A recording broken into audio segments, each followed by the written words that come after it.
What's going on, guys? Welcome back. 2025, we are off to a rough start, at least here in Southern California, where I'm located. 100,000 people have been ordered to evacuate in Los Angeles. Let's check out the article here. 100,000 forced to evacuate as deadly LA fires burn out of control. The Pasadena, California area is ravaged as crews struggled to contain the rapidly growing blazes that killed at least 5 people, destroyed hundreds of homes, and forced evacuations for over 100,000 residents.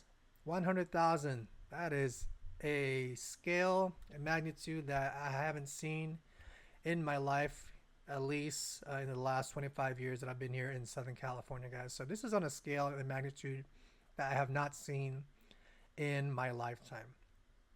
As crews battled infernos across the county, a new brush fire dubbed the Sunset Fire ignited in Hollywood Hills Wednesday evening, spurring mandatory evacuation orders and scorching 60 acres, according to CAL FIRE and LA Fire Department.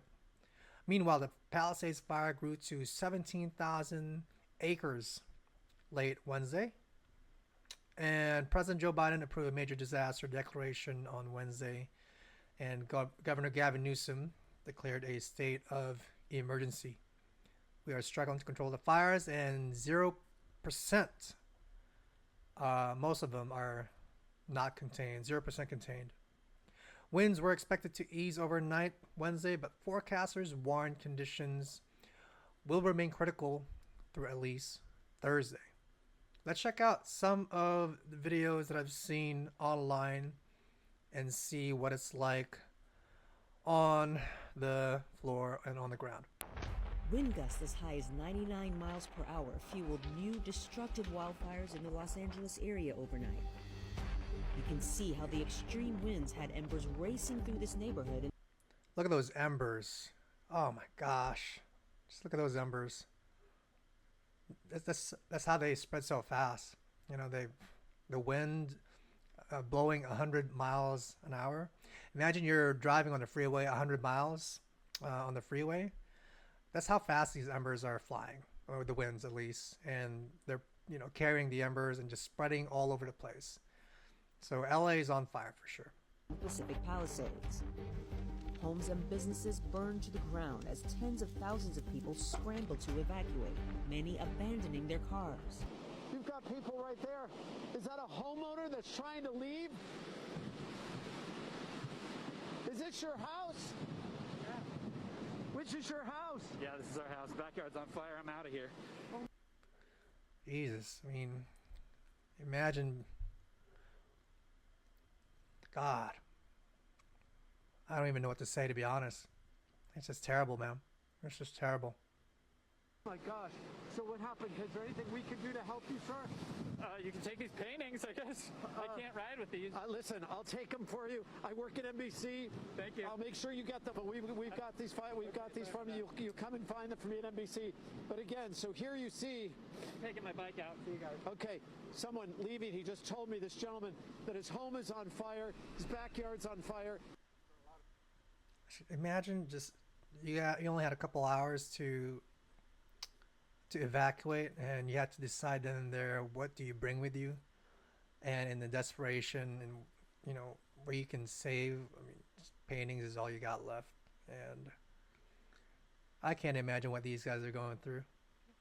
It's a tragedy. I think we're civilized and we have control over nature. We don't. We really don't. We are helpless. Well, it's kind of sad, I mean, everybody's lost, not just this community. The community next door, I'm sure all the people up there have lost everything. It's just pretty devastating. This is pretty devastating. I don't think LA's seen anything like this before, not even the earthquake. Don't know. I'm going to go sit and watch the news all day, have a beer. Yeah. How do you even react to that? I mean, it's easy to just maybe blame the government for not doing enough, but at the end of the day, these guys lost pretty much everything that they have on the material possessions that they have. And imagine how long it took for them to acquire all those items. You know, we work so hard entire life, and a tragedy like this just, that's devastating. You know, I mean,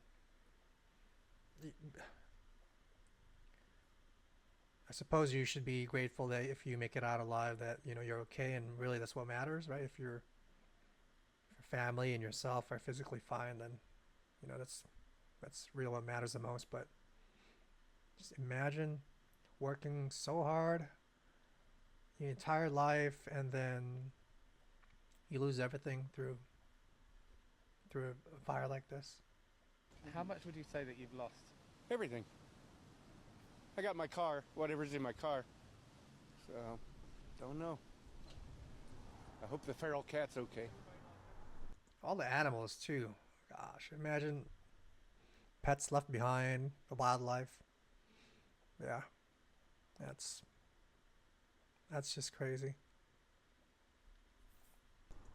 When 91-year-old Dale Short returned to his Pasadena home of 60 years, he found only rubble.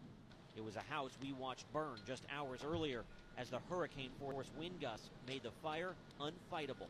When you came back up here this morning, what went through your mind? Well, I have to be honest with you, it really hasn't hit me all yet. I mean, I've got 60 years of memories in that house and 3 children.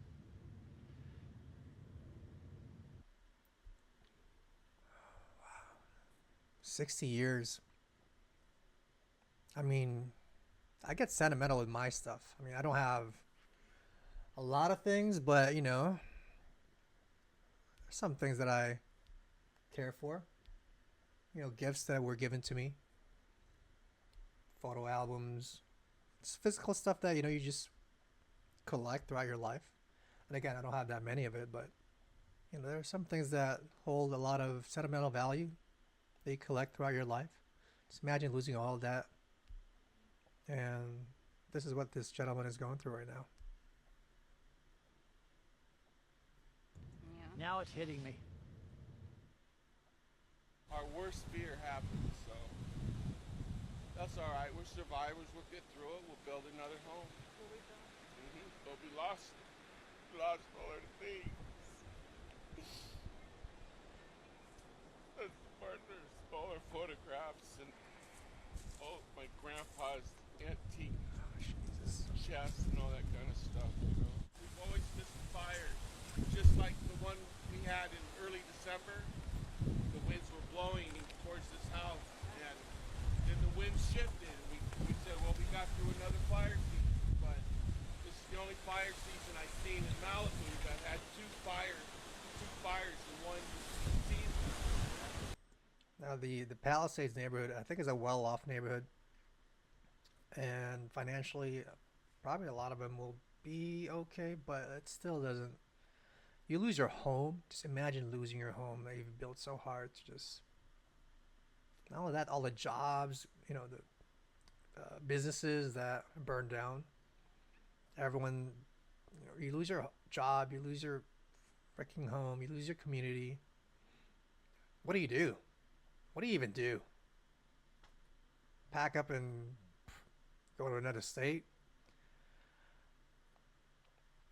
Gosh. They got us and stuff. We lost everything we owned, but it doesn't even look like a house anymore. It just looks like a...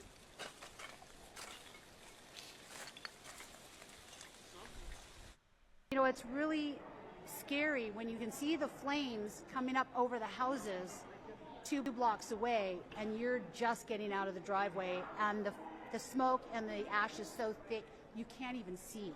You can barely see 5 feet in front of you. It's like Armageddon. We got a be prepared to evacuate at 8 o'clock, and about 5 minutes later it was get the hell out.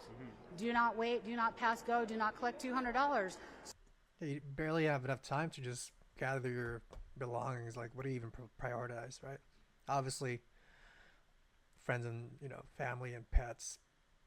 Imagine just having an hour or so to evacuate, like what would you even grab at that point? I'm trying to put myself in their position, in their shoes. If I had that, only that much time to decide what to take with me, obviously I'll, bring, be like so many things I would lose that I've collected throughout the years.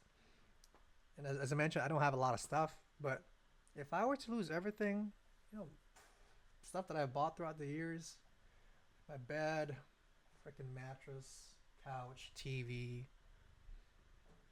my clothes, my shoes, it would set me back at least 2 years probably, just the financial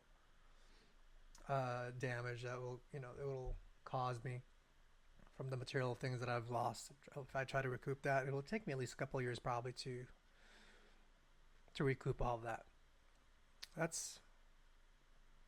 And these guys lost their houses. Insane. So we just got every animal we could in the car and left. You're like, what do you bring? Who do I call? And then we had no service either, so I had to call my dad who doesn't live with me, call my uncles, make sure everybody was okay. I was living in Monrovia at some point where I was in an evacuation zone some years ago, but this is definitely next level. I have my parents are here, my sister's here, my other sister and brother are elsewhere, so just praying they're okay. Just devastating. Just devastating. I'm hoping in the next couple of days that they're able to contain the fire and the winds slow down.